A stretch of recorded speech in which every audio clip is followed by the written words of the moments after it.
ദൈവത്തെ ദർശിച്ചവരാണ് വിശുദ്ധർ.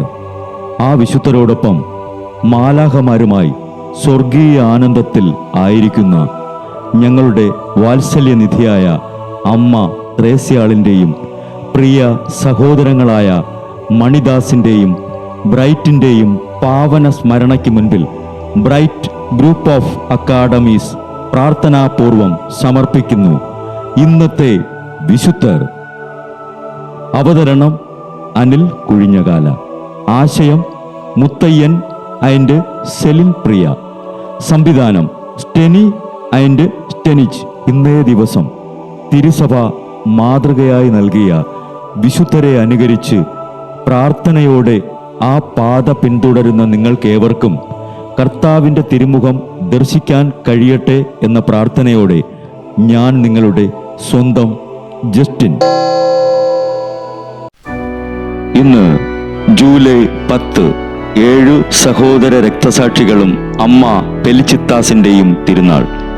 പെലിച്ചിത്താസ് എന്നൊരു വിധവയ്ക്ക് 7 മക്കളുണ്ടായിരുന്നു.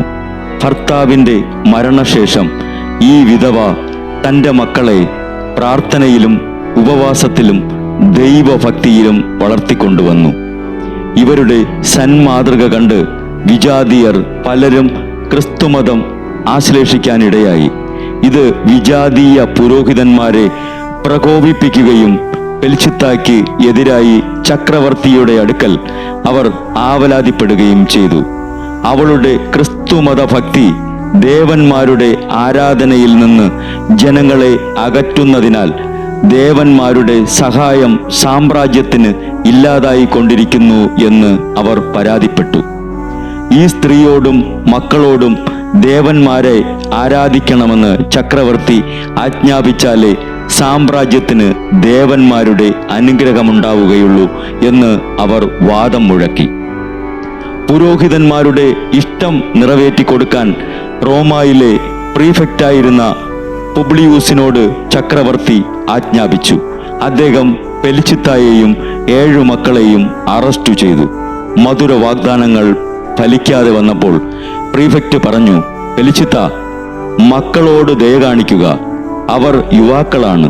വലിയ സ്ഥാനമാനങ്ങൾ അവരെ കാത്തിരിക്കുന്നു. പുണ്യവതിയായ അമ്മ പ്രതിവചിച്ചു, അങ്ങയുടെ കാരുണ്യം ക്രൂരതയാണ്. അങ്ങ് ഉപദേശിക്കുന്ന ഈ കാരുണ്യം എന്നെ ക്രൂരയായ ഒരമ്മയാക്കും. അനന്തരം മക്കളുടെ നേരെ തിരിഞ്ഞ് അവൾ പറഞ്ഞു, എൻ്റെ മക്കളെ, ഈശോയും അവിടുത്തെ വിശുദ്ധരും സ്വർഗത്തിൽ നിങ്ങളെ കാത്തിരിക്കുന്നു. അവിടേക്ക് നോക്കുവിൻ. അവിടത്തോടുള്ള സ്നേഹത്താൽ നിങ്ങൾ വിശ്വസ്തരായിരിക്കുവിൻ. നിങ്ങളുടെ ആത്മാക്കൾക്കായി നിങ്ങൾ ധീരപൂർവം സമരം ചെയ്യുവിൻ. പുബ്ലിയൂസ് 7 പേരെയും തനിച്ചു വിളിച്ച് ദേവന്മാരെ ആരാധിക്കാൻ ഉപദേശിച്ചു. 7 പേരും നിത്യാഗ്നിയാൽ പോകുന്നതിനേക്കാൾ രക്തസാക്ഷിത്വത്തെ സ്വാഗതം ചെയ്തു. മൂത്ത മകൻ ജാനുവരിയൂസ് ഗദ കൊണ്ട് കൊല്ലപ്പെട്ടു. ഫെലിക്സിനെയും ഫിലിപ്സിനെയും അതുപോലെ തന്നെ ഗദ കൊണ്ടടിച്ചു കൊന്നു. സിൽവാനൂസിനെ ഒരു മലയുടെ മുകളിൽ നിന്നും കീഴോട്ട് തള്ളിയിട്ടു. അലക്സാണ്ടർ, വെറ്റാലിസ്, മാർഷിയാസ് എന്ന 3 പേരുടെ ശിരസ് ഛേദിച്ചു.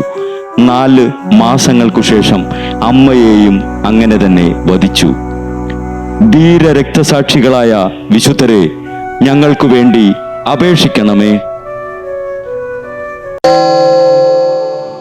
ബ്രൈറ്റ് കുടുംബത്തിൽ നിന്നും കർത്താവ് തൻ്റെ മുന്തിരിത്തോപ്പിലേക്ക് വിളിച്ച് പൗരോഹിത്യം നൽകി അനുഗ്രഹിച്ച റവറൻ ഫാദർ ബിൽ ബ്രൈറ്റും സന്യാസത്തിലേക്ക് വിളിച്ച് അനുഗ്രഹിച്ച് മണവാട്ടിയാക്കിയ സിസ്റ്റർ മരിയ ജോസും വിശുദ്ധരെ അനുകരിച്ച് ഇവിടെ ഈ ഭൂമിയിൽ ആത്മാക്കളെ നേടാനായി ഇരുൾ വീണ താഴ്വരയിലൂടെ നടക്കുമ്പോഴും പൈശാചിക ശക്തികൾ വിടാതെ പിന്തുടർന്ന് പീഡിപ്പിക്കുമ്പോഴും മരണം നിഴലായി കൂടെ നടക്കുമ്പോഴും ദിവ്യകാരുണ്യം എപ്പോഴും ആത്മാവിന് കരുത്തേകും പോലെ തിരുവചനമെന്നും പാതയിൽ വിളക്കായി ജ്വലിച്ച് ആ ജ്വാലയിൽ അനേകായിരം ആത്മാക്കളെ നേടിയെടുക്കാൻ സകല വിശുദ്ധരെ, മാലാഖമാരെ, ഇവർക്കു വേണ്ടി എപ്പോഴും കർത്താവിനോട് മാധ്യസ്ഥം വഹിച്ച് പ്രാർത്ഥിക്കണമേ.